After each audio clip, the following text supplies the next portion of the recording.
hampir 90% travel agent di Arab pada tahun 2020, ya.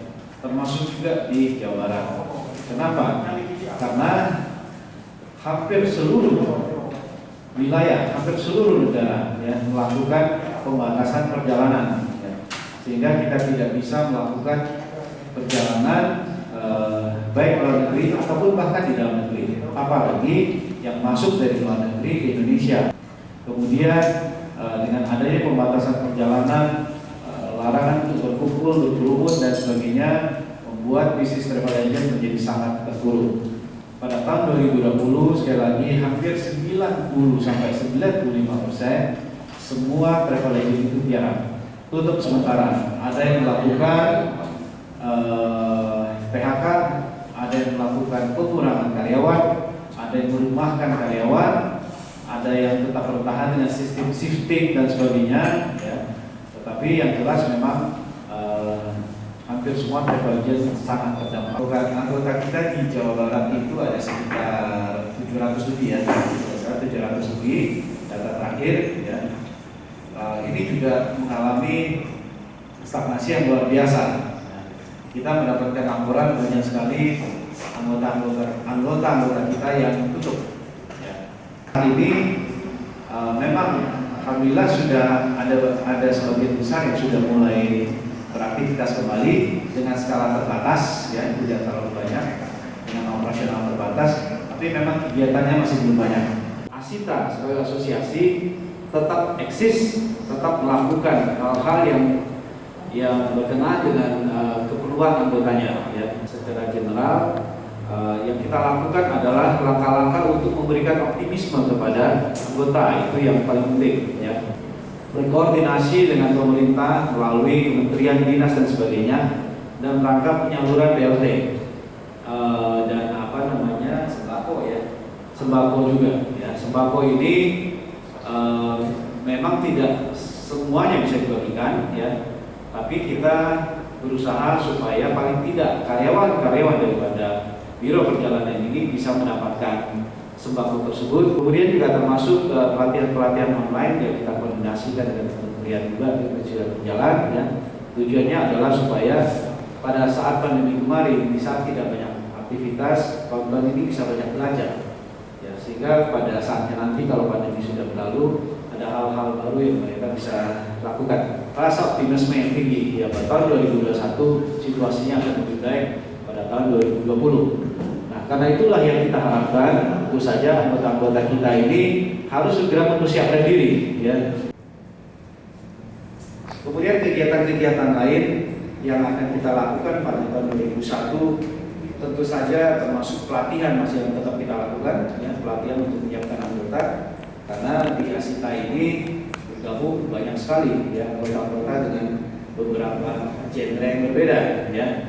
Seperti misalnya kita ada inbound, ya, ada outbound juga, dan ada umroh dan haji, ya, ada tiketing, ya, ada yang khusus jualan hotel dan sebagainya, ada mais, ya, banyak sekali. Jadi ini yang semua kita rangkul, ya, kita lihat kegiatan-kegiatan apa saja yang bisa memberikan manfaat untuk mereka. Ya. Di sinilah kita lengkap semuanya ada. Kemudian sertifikasi pada tahun 2021 juga akan kita lakukan, ya, supaya anggota ini lebih percaya diri, ya, dan memberikan pelayanan kepada masyarakat. Intinya bahwa tahun 2021 ini lebih kepada menyiapkan anggota supaya mereka makin siap, ya, untuk menghadapi situasi setelah pasca pandemi. Juni 2020, ya, kerugiannya sekitar 10 triliun kurang lebih, ya, sampai Juni loh, ya. Kalau sampai Desember angkanya bisa jauh lebih besar lagi, ya, jauh lebih besar lagi. Jadi kerugian memang terus terang kita hitung lagi secara total, tapi besar sekali kerugiannya, ya. Kerugian yang timbul dan potensial loss, ya. Ada lagi potensial loss yang timbul karena tidak adanya bisnis yang terjadi. Kalau potensial loss memang nilai besar dan kita nggak punya datanya, ya, karena memang tidak semua menyampaikan, ya. Tapi saya yakin sekali nilainya besar sekali. Kalau misalnya katakanlah, ya, satu travel agent saja katakanlah per tahun mereka bisa punya transaksi itu 50 miliar misalnya ya, bisa kalikan berapa travel agent saja ya. Katakanlah angka paling kecil saja lah ya, 20 sampai 30 miliar per tahun misalnya ya. Katakanlah dengan 7.000 travel agent sudah berapa ya. Terkait stimulus dari pemerintah. Tadi yang seperti disampaikan oleh Pak Budi bahwa semua asosiasi diantaranya adalah perhotelan yang sudah sangat jelas mendapatkan hibah hampir nilainya 3,3 triliun masalah ya Pak Budi ya.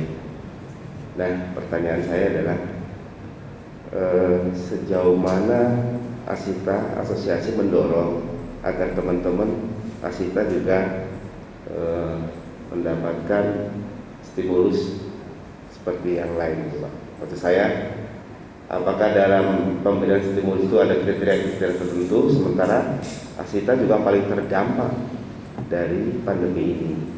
Nah saya kalau boleh tahu nih Pak Udi, detailnya seperti apa sih Pak? Kemudian kita ketahui bersama bahwa di Kementerian Pariwisata juga terjadi perubahan Pak dengan terpilihnya Pak Sandiaga Uno sebagai Menparekraf. Apakah Asita sendiri sudah melakukan komunikasi, karena terutama untuk Jawa Barat tidak berada pada destinasi prioritas. Nah, ini seperti apa ya Pak pandangan dari Asita Jawa Barat?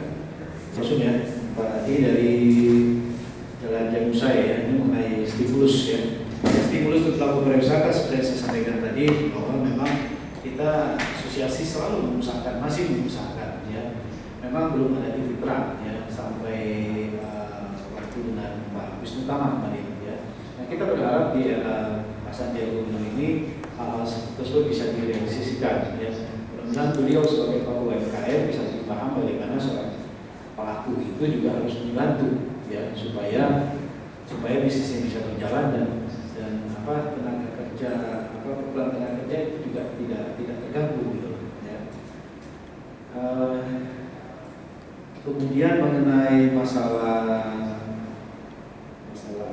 stimulus untuk hotel ya, tapi ada berupa CHSE dan sebagainya sudah turun ya. Travel agent memang belum. Problem kemarin begini, ada satu program sebenarnya dibuat oleh pemerintah pada waktu itu cukup bagus ya, dari pariwisata, instruksi presiden juga, yaitu melalui kegiatan revitalisasi pariwisata ya, travel pariwisata yang kemudian dilanjutkan dengan di promo. Tapi revitalisasi pariwisata itu sebenarnya yang paling real untuk travel agent, di mana pemerintah memberikan subsidi kepada kegiatan perjalanan wisata yang dilakukan oleh masyarakat melalui masing-masing NIK itu mereka mendapat subsidi ya 50%, maksimal kalau tidak salah 2,5 juta per orang ya. Nah ini tentu saja hal yang baik. Cuma program ini tertunda karena presiden tidak mau mengambil resiko ya, kalau dia akan perjalanan akan menimbulkan klaster baru